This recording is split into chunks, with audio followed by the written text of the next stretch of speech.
Welcome back to This Film Not Rated, a branch of the Music City Drive-In Podcast Network, where we try not to rate movies and fail most of the time.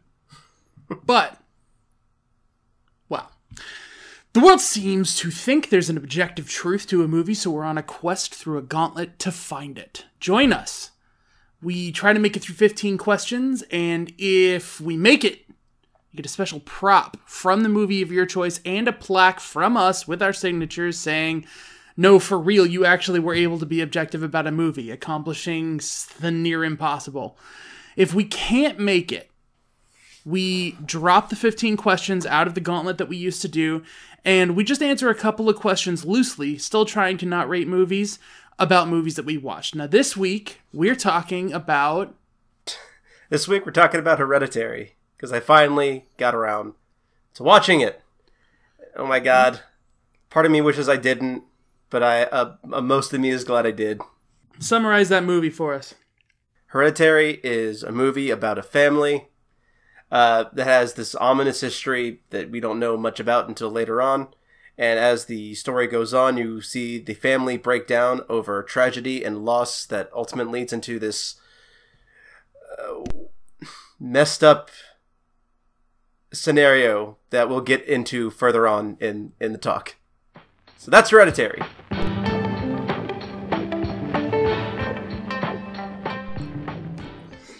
So today Curtis is in the gauntlet. Are you ready? As I'll ever be. Is the movie good or bad? As stated before, Hereditary is a horror film. But it falls into this a special camp of horror where it takes what should be safe and secure and corrodes it into something dangerous. Well, give us the details. What is supposedly safe and secure, and how is it corroded? Well, this focuses around the family structure and the comforts of home, and it takes the idea of the mother that should be there for you and strips that away, makes it about a mother that is ultimately... Again, this is one of those times that I think, 99 to 100% of people would agree with you that a mother should be there for somebody. It's still a subjective thing. But did you want to, by any chance, kind of, now that you're free, reword what you were saying about the movie being good or bad?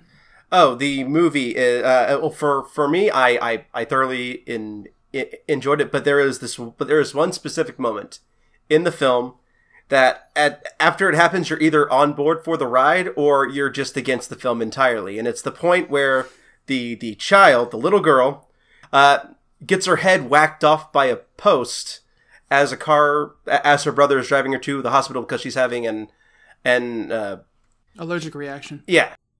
The promotion material intentionally did not show any of it. If you went into this movie, you had no idea what was going on. So for everyone who went to go see it, it comes as a massive shock that right at the beginning of the movie, I think it's 30 minutes in or so, she's dead. In a very violent and gruesome way. I will tell you, the image of her head, I couldn't get out of my head. I couldn't get out of my head for a long time. And when being in the theater for that moment, it was shocking. It was, I'm going to use a word that I'm not sure I should use, but arresting, because I feel like it felt like I'm not allowed to move. Oh, yeah. You're right that it's sort of a make or break moment, but our theater was so dead quiet for the next 25 minutes. No whisper, none of that casual hum that you feel in a theater when people are doing their own thing. It was dead. Yeah, and you were there when I had this reaction. Oh, you vocalized. Complete, not just vocally, but physical reaction, hands up, protecting my own head because of what I just saw. It's the way that whole scene plays out and is directed is fantastic. I think it does exactly what the director wanted it to do, which is to put you in the state of anything can happen and no one is safe.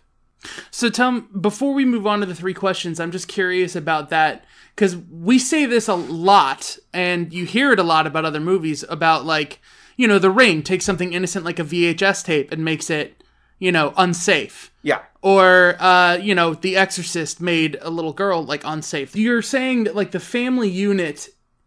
I never got the sense in this movie, since it opens after the death of, like, a matriarch who, like, had everyone twisted from the very beginning. Mm-hmm. I never got the sense that it was, like, comfortable and then turned. Yeah, at the beginning of this movie, there's obviously a whole lot of tension. The mother isn't particularly sad that her mother has passed away, but there's still the sense that at the beginning that she had, to some extent, cares about her family, her son, her daughter, and as the movie goes on and on, you are led into more of her past and what's happened that turns that around. Like the scene where it goes into how the mother sleepwalks, and in her past, while sleepwalking, she drenched not just her but her son in kerosene, I think, and had a match lit. That's paint thinner, I think. Yeah. Yeah, paint thinner. So what you're kind of saying is a reflection of, you know, she starts as a mother who's super protective of her daughter. Mm-hmm. And then when that's lost, she sort of descends into trying to kill the other kid. It's like the complete opposite. If not trying to kill the other kid, then just flat out not caring about the other kid. Like, I gotta say, when she's like banging her head on the attic, like, I thought she was trying to kill him. I was... At the very end of the film, for sure, yeah. But she... Oh, God. Oh, gosh. All right. What made you want to watch this? Mostly word of mouth. Like, I remember seeing the trailers and thinking, oh, this looks creepy, this looks atmospheric, it's down-to-earth horror, stuff that I like. I had no idea it was A24 at the time. I don't think at the time I knew what A24 was. I just like horror, and this looked like something that would be right up my alley. But I unfortunately never went to go see it in theaters. I didn't see it until this year, much to my own dismay. There we go. So it's just been on my list for forever, mostly because I'm a gigantic horror fan, and I want to see everything horror, even the crappy stuff that I might get some kind of value out of. But yeah, that's why I wanted to watch it. I wanted to watch it this time because I've wanted you to watch it for so long. Mm-hmm. Originally, I loved the trailer for it. And I didn't know, I was very confused, this is a weird thing, about Alex and Nat Wolff. Alex Wolff is the son in this movie, mm-hmm. and in the trailer, that moment where he sees himself smiling, and then the separate moment where he's having some sort of stroke or something in the classroom, those were two of the most, like spine tingly things that I was like, okay, I guess I'm going to subject myself to this. Mm-hmm. I didn't know they weren't the same person. Nat Wolff is the one who starred as Light in Death Note. Yeah. They're twins.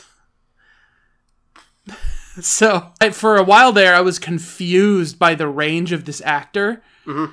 And then I realized it was two different actors, and when you compartmentalize it, it makes a lot more sense. So I was so excited when you said you were going to watch it again, you were going to watch it on your own. Mm-hmm. And I was a little bit, like, selfish in the sense that I was like, man, I'm not going to get to be there when he sees this stuff. Yeah, you know, you wanted to have that same satisfaction that you had because you're an asshole like this of at the end of The Mist. Where that was your motivation is that little bit of curiosity to see how the next person who is going into this blind would react to this terrible, horrific scene. So, moving into the question of what do you like and not like about the movie, I only have a couple of things I want to say before I let you go. Okay. It's not just the horror and the way it builds up. You know, Toni Collette's performance is amazing. The performances, I think, all around are amazing. I don't think there's a single bad one in the film. Yeah, but it's the creepy things that are not telegraphed. It's the fact that pole, like the grandmother wore a symbol around her neck that you see at the very beginning of the movie in her wake. Mm-hmm. And that symbol's carved into the pole when they're on the way to the party. Yeah. So when they come back and she hits her head on it, like, you knew. And that happens all throughout it. There are cult members standing outside of the house at random times. Mm-hmm. And they never have a musical cue. They never move. They never draw attention to it. Mm-hmm. And then there's, if you stare hard enough at the dark, especially towards the second half of the movie, you will see things in the dark that never move and never draw attention to themselves. Mm-hmm. I love that. It's unsettling. So the only things I don't like about this movie are, I'm not sure that the way that Alex Wolff, I think he was directed to play the character as, like, regressing, like, crying and, like, I want my mommy and things like that. And I had this weird conspiracy theory that it was, like, the character was originally written to be a twin with the sister. Yeah. And that's how it was, like, wrong body for the spoilers, Because they're in the same school, I think, somehow, even though they're age gap and whatever, but whatever. Yeah. Point is, that part was just a little odd to me, and it was hard for me to buy into some things. But not really. I mean, it's there well enough. Yeah. And I think the movie asks a lot of your attention. But it's so rewarding, I don't care. So. Yep. What about you? What do you like? What do you not like? Oh, God. Well, first of all, I just like the overall, like, tone and atmosphere of it. It's, like, right from the word go, it's like dark and brooding. The lighting of everything kind of reinforces that. Again, like the acting of Toni Collette, like the standout moment of the acting for Toni Collette that had you glued to your seat. And you know what I'm about to bring up. It's the dinner scene where the son finally forces her to say, "Okay, just say what's going on in your head. I know it." And the mother finally lets out this tirade of pain and anguish because she sees her son as the reason why her daughter is dead. And then the son finally gets to say, "She didn't want to go to the party, Mom. You made her go." But instead of shouting in her face, it's this, like, subtle, "Fuck you, I'm not the only one who's to blame here." And the mother has this look of seething hatred towards him for even bringing up the possibility that the death of her daughter could possibly be her fault. And the dad, the dad I empathize so hard with the dad who's like, "All right, we're done, let's stop." I love that scene. It just emphasizes the complete breakdown of the family unit, and it's at that point where you just realize, okay, this is just a doomed situation. No one's getting out of this okay. As far as the camera work goes, I thought that was excellently done, as well, specifically right after the daughter dying, and you're still in the car with him. Everything's from his perspective. The camera is mirroring his own internal thoughts as he's just sitting there. He's starting to tear up. It cuts to from behind his head, and the camera starts to slowly tilt towards the rear view. Before it even gets there, it kind of like jerks back, following his own movements. And even beyond that, you get to the house, and he's just, like, slowly and mindlessly walking through, and the camera is following him, but so slow, it's like the camera itself doesn't want to follow him anymore. It's just doing it out of morbid curiosity, kind of like the audience. So all that, just, like, fantastic. I love it. I want to see more camera work like that in other horror. You see something, I wanted to put it up there because to put it up here somewhere, but I couldn't find space because I think it's very similar. The Exorcist has a lot of stuff like that too. And I think the first half of this movie is grounded in such reality that it can be compared to The Exorcist, but at some point it goes from being like straight horror, serious, and it gets into like this kind of goofy, macabre kind of thing where the mother is, at some point, it looks as though you don't know what's going on. It could be a haunting. It could just be the mother going through a mental breakdown, and everything that you're seeing is just perceived through her eyes. So you could have the idea of the unreliable narrator going on, which is fantastic, and I love stuff like that. You get that in like The Father too, which is a terrifying film, but in its own different right. The opening shot zooms into one of the mother's models and it never comes out. Yes. Fantastic. I don't know if that was a composite shot or if it was a hidden cut shot. Maybe it's a bit of both. But that was That was great, and the part where you know that the mom has completely snapped from reality is when the dad comes home. She's broken all of her models. There's no delineation at that point from what's real and what's not. Well, that's an interesting take. Mm-hmm. The idea that she compartmentalizes reality and like the way that she copes with it is because she straight up makes the model of her daughter's head. Mm-hmm. And so, like, she's doing her work, and she's getting these notifications of people asking her to do it as work, and she sort of resents it. Mm-hmm. And eventually, she just shatters it. Yeah. That's an interesting take, that it's like she's trying to cope with reality through this, and it's when she gives up on reality that everything goes off the rails. Yeah. A lot of the stuff that I like from this movie comes from Toni Collette, but then you get like the audio cues of the daughter going at random points. See, that's an example of something that is normally a neutral stimulus that I feel like gets twisted into probably horror. Yeah, it's not cool. Just like after The Grudge did that with, It's not cool for someone to go up behind someone in the dark and go. Yeah, no, you can't do that anymore. Conjuring, thank you. I think I've said pretty much about all that I want to about what I like about it. The stuff that I didn't like about it is the same thing with You, where I was pulled out of the movie. My immersion broke whenever the son started to regress in a way that seemed a little bit too showy, too acty, for lack of a better word. Yeah, there's a sort of Zach Cregger was talking about this with Georgina Campbell. Mm-hmm. Like, if you watch her next to Bill Skarsgård, he was talking about how there's not a moment of dishonesty in her performance. Right. And it's like, there's something that feels real about him as just a teenager who's into a girl going to a party with his sister. It's very believable. Mm-hmm. And then when he regresses, just like, okay, so like a little thing, for example. Mm-hmm. The age where a kid cries and is so helpless that they don't even raise their arms to hug someone who's hugging them. They just fall into them. Mm-hmm. Oh, yeah. That's such a specific...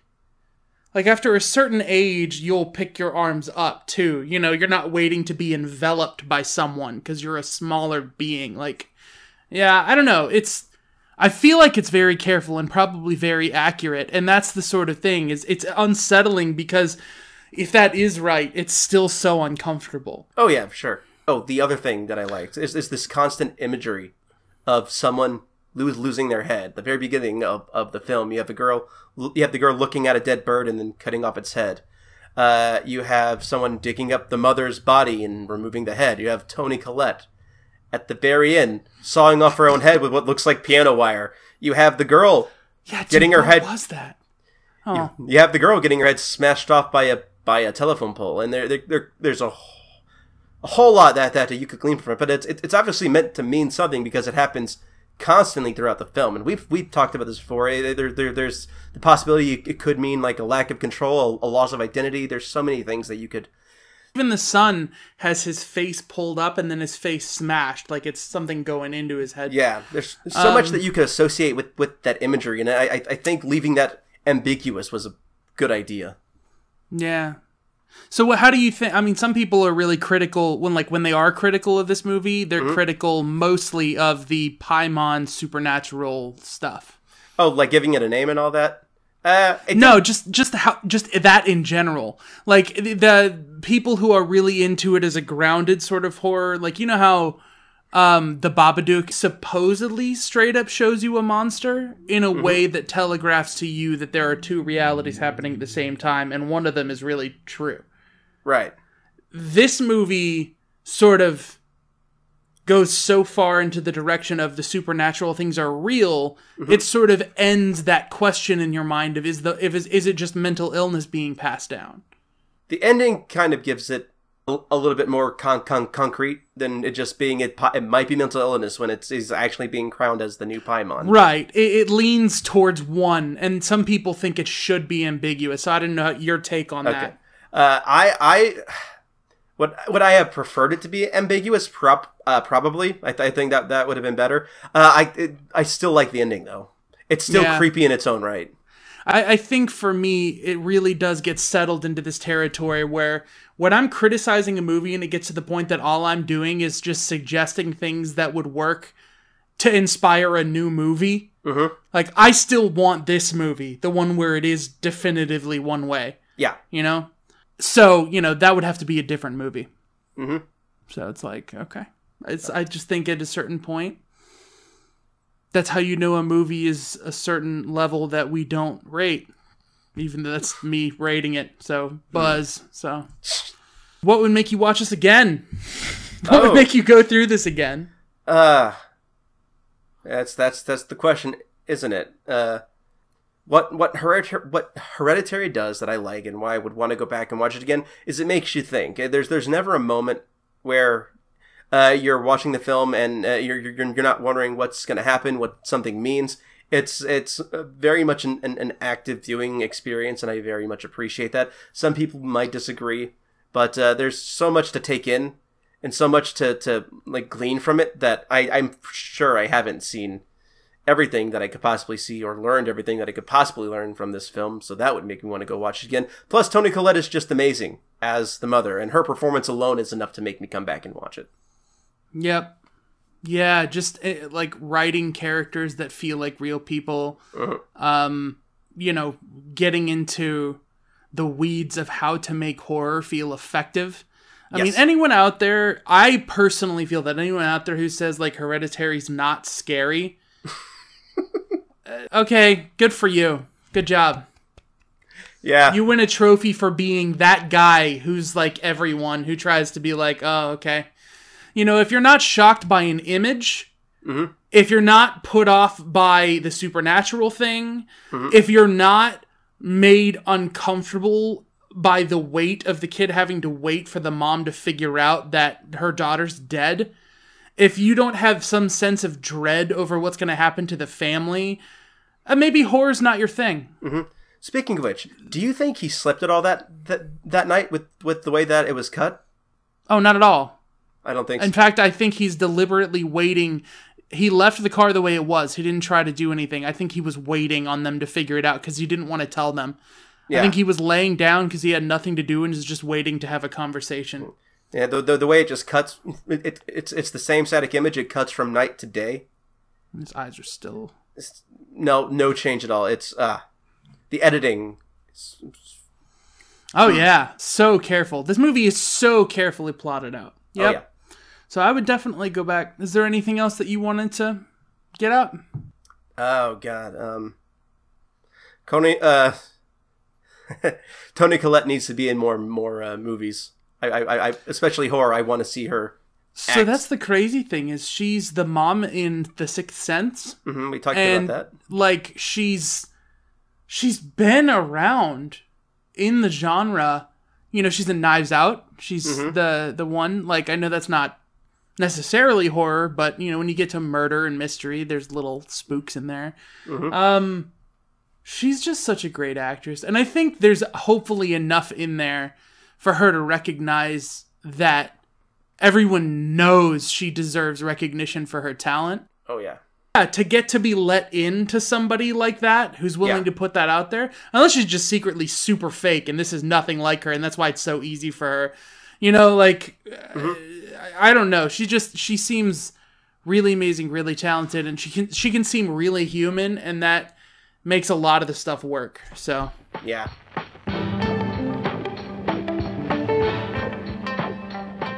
Well, remember, we are a branch of the Music City Drive-In Podcast Network, and we are so thankful to all of you for listening and checking in. So, if you like this, head on over to themusiccitydrivein.com, and remember, I'm Eric. You can look me up at HighContrastFLM. And I am Curtis. You can look me up on Twitter at 90sgamer407 and on Twitch at Merrick_Tainment, where I stream video games. And you can look us up on Twitter for this podcast at TFNRCMEL. Mm-hmm.